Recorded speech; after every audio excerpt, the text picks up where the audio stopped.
Olá, mamães! Nós já conversamos sobre o Baby Blues e agora nós vamos falar de um assunto um pouquinho mais sério, que é a depressão pós-parto. Relembrando um pouquinho, né, o Baby Blues, ele trata daquela tristeza, daquela melancolia que a mamãe tem e que vai da primeira semana até 15 dias, pode durar até 15 dias, e que é uma questão fisiológica, ou seja, não precisa ter nenhuma intervenção para que ela passe, porque vai passar normalmente. Se não passar e a coisa começar a piorar e essa tristeza começar mais forte e o choro vier mais intensamente, a gente já tem que pensar num quadro de depressão pós-parto.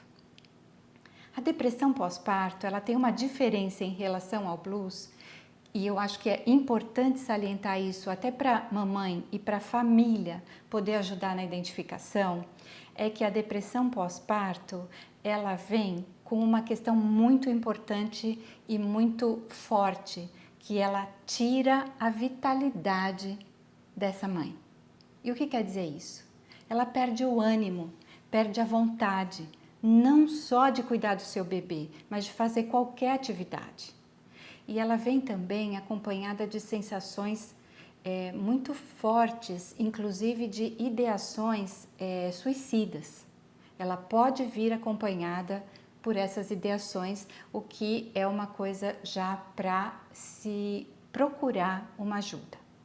Por isso, diferentemente do Baby Blues, na depressão pós-parto é preciso que haja uma intervenção médica, ou seja, é importante e por isso fale com seu obstetra que ele pode lhe acompanhar, mas o importante é procurar uma ajuda psiquiátrica e uma ajuda de psicoterapia.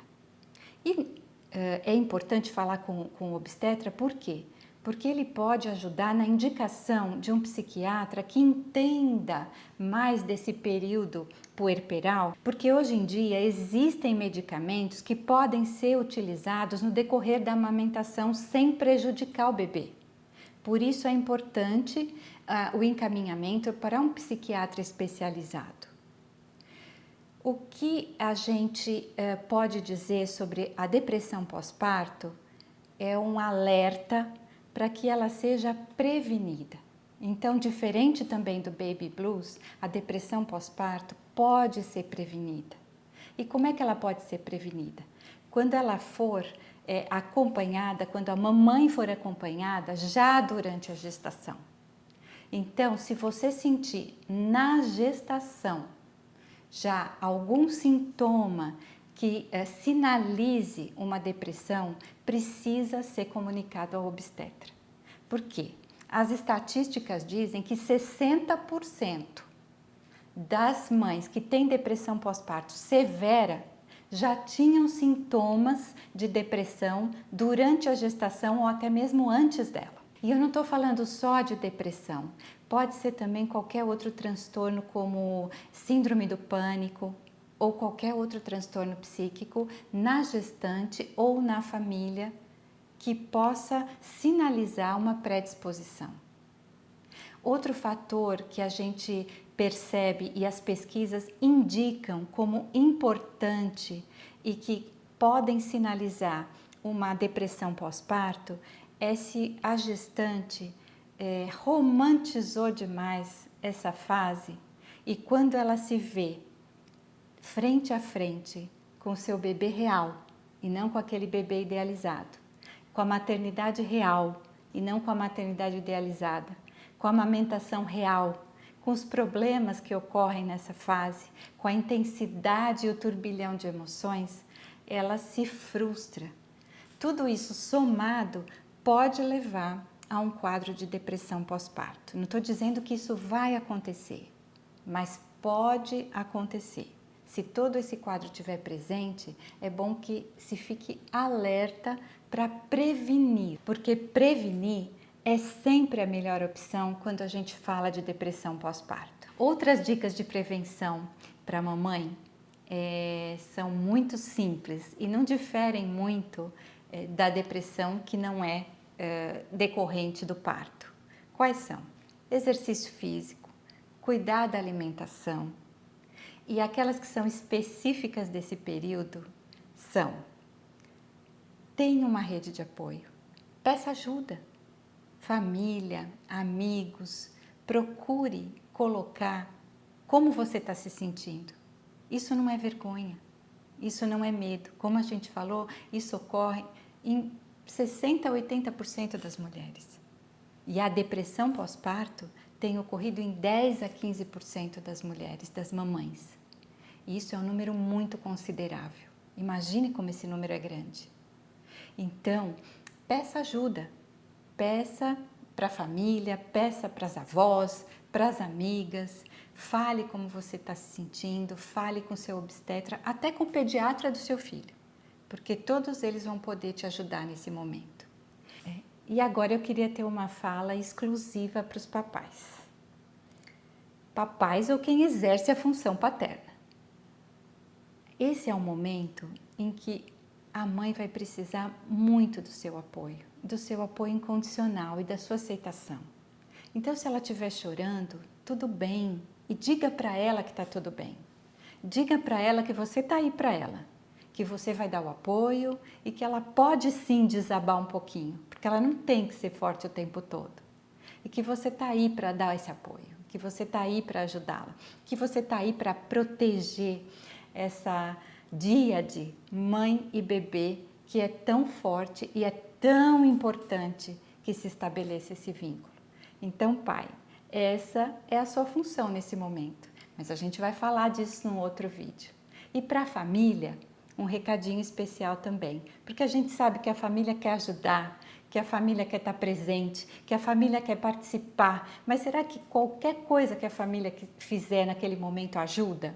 O apoio da família nesse momento é para a mamãe e não para o bebê. É a mamãe que está precisando desse apoio. É a mamãe que está invisível nesse momento, porque todos os olhares são para o bebê. E esse apoio, como é que tem que ser? Ele tem que ser dado respeitando as decisões dessa mãe, que ela está descobrindo a forma de exercer a maternagem dela. Como é que ela quer maternar? É um direito que ela tem. Então, respeitando as decisões dela. Quer dar um palpite, vovó? Quer dar um conselho?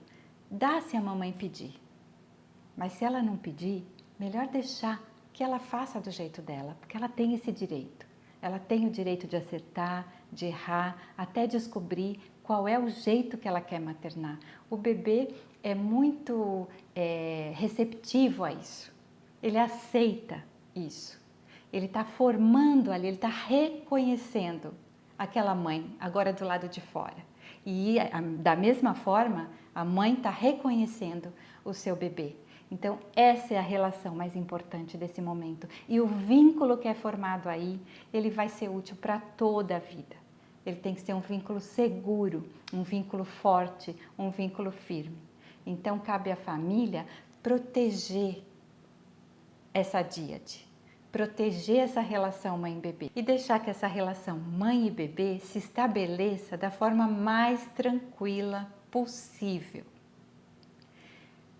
Mais uma coisa só para a gente terminar é o seguinte: mamãe, diante da impossibilidade de você ter o apoio da sua família nesse momento para tratar de questões emocionais, hoje em dia existem redes de apoio virtuais. Então tem blogs, tem sites, grupos de mães que falam só sobre esses temas e que podem nesse momento ajudar muito e trazer muito conforto, porque você vai perceber que todas estão passando pelo mesmo processo, sentem as mesmas coisas, têm as mesmas dúvidas e inseguranças, e isso pode te ajudar muito ou te acalmar muito para você passar por essa fase do puerpério.